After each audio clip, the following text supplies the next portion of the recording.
Bonjour chers internautes, aujourd'hui nous allons découvrir que le pardon ne conduit pas forcément à la réconciliation. Le passage tiré de l'évangile de Matthieu au chapitre 18 versets 15 à 17 est assez clair à ce sujet. Il est dit, si vous avez un grief contre votre frère, vous l'approchez et tête à tête, vous cherchez à vous réconcilier. Si ce dernier refuse la réconciliation, vous appelez 2 ou 3 personnes qui vous aideront à vous réconcilier. Si ce dernier, ce prochain, refuse encore de prêter attention aux paroles de ces personnes, alors l'affaire est portée devant la communauté où nous avons des grands prêtres qui sont chargés de susciter la foi et de veiller à ce que la paix règne entre les frères appartenant à une même communauté. À ce sujet, il nous faut nous limiter à la communauté de croyants et comprendre que la définition de frère, le frère, sur le plan spirituel, comme le dit Jésus, c'est celui qui écoute la parole de Dieu et la met en pratique. Ce qui signifie que les différentes étapes de la réconciliation tiendront compte des textes bibliques. Tête à tête, lorsque nous nous rencontrons, il nous faut nous inspirer des textes bibliques pour convaincre notre prochain de son erreur et non nous inspirer de nos principes à nous, parce que nos principes ne sont pas ceux de Jésus.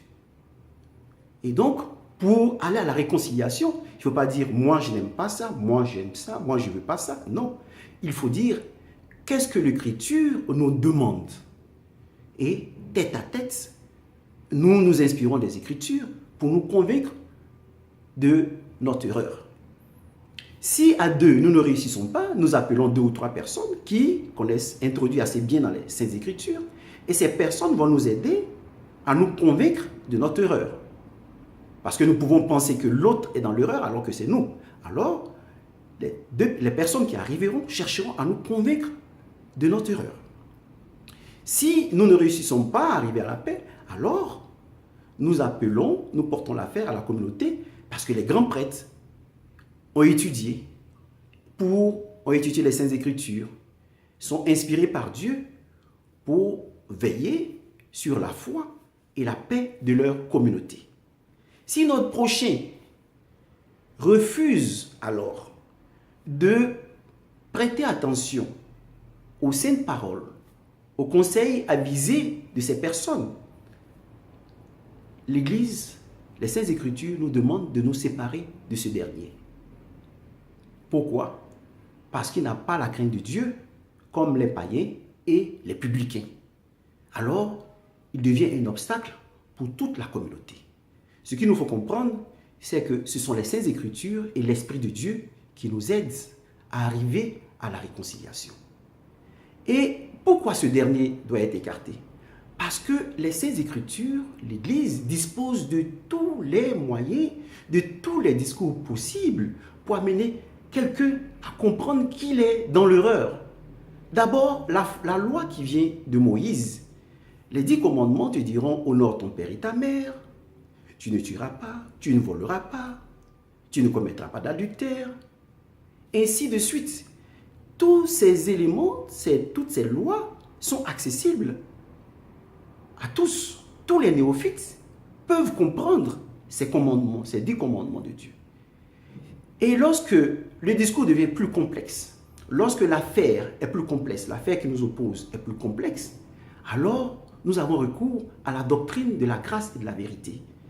Jésus nous dit à ce sujet, « Je suis venu pour servir et non pour être servi. » Et le discours, c'est l'amour. Aimer Dieu par-dessus tout et son prochain comme soi-même. Ce qui signifie que nous devons prendre conscience de la faiblesse de notre prochain et comprendre que la complexité de l'affaire qui nous oppose peut être résolue au moyen de l'amour. En aimant l'autre, en aidant l'autre à grandir dans la vérité et dans la foi, nous pouvons le sauver. Alors, nos intérêts, nos principes ne comptent plus. Les principes qui comptent, ce sont les principes de Dieu qui veut sauver l'autre. Si le prochain refuse d'écouter un tel discours, alors ce prochain n'appartient pas à la communauté chrétienne. Ce ce prochain ne croit pas en Dieu. Même s'il dit adorer Dieu, il adore du bout des lèvres. Mais en réalité, en son cœur, il n'adore pas Dieu. Donc, il est considéré comme un païen, quelqu'un qui ne craint pas Dieu, comme un publicain, quelqu'un qui ne craint pas Dieu. Mais attention, il ne faut pas que les chrétiens, les communautés chrétiennes, les communautés de croyants, vivent en vase clos. Parce que le croyant, le chrétien, peut aussi se réconcilier avec le païen. Celui qui ne connaît pas la parole de Dieu peut être un frère si il partage cette règle d'or.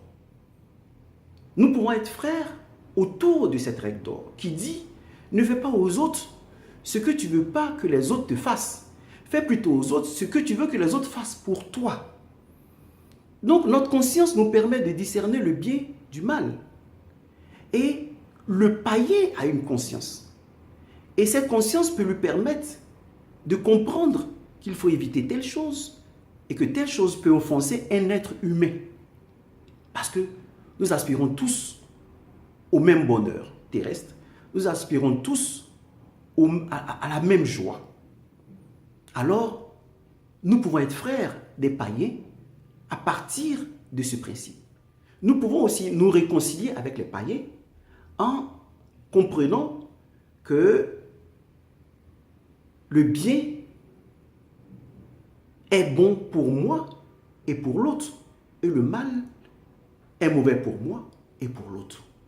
Nous pouvons, en tant que croyants, nous réconcilier aussi avec le publicain qui, en général, regarde les droits universels de l'homme.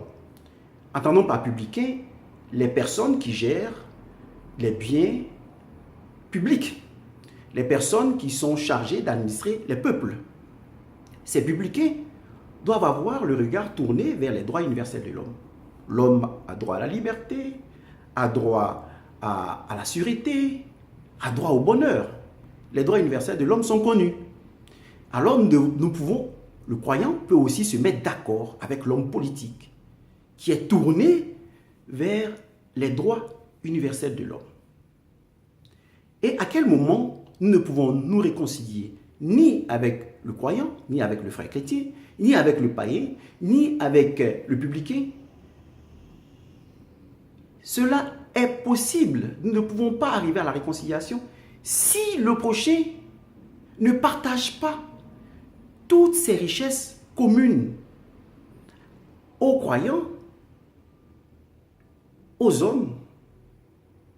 Si le prochain bafoue la dignité humaine et la dignité des fils de Dieu, pensant que la domination est le meilleur moyen pour vivre avec le prochain.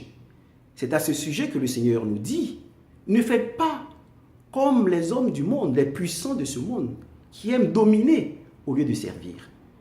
Et c'est à ce sujet qu'il dit dans l'évangile de Matthieu, au chapitre 6, verset 23, que celui qui croit avoir la lumière, alors que cette lumière est ténèbre, alors nous ne pouvons pas arriver à convaincre cette personne de son erreur. Lui, le Seigneur dit, je suis venu pour servir. Mais si quelqu'un dit, moi je suis venu pour dominer, pour opprimer, pour écraser, c'est le seul moyen pour amener les gens à la paix, alors ce discours n'est pas celui du croyant, n'est pas celui de l'homme, du païen, de l'homme tout court, n'est pas celui de l'homme politique. Parce que l'homme politique est chargé du bien-être matériel de ses citoyens.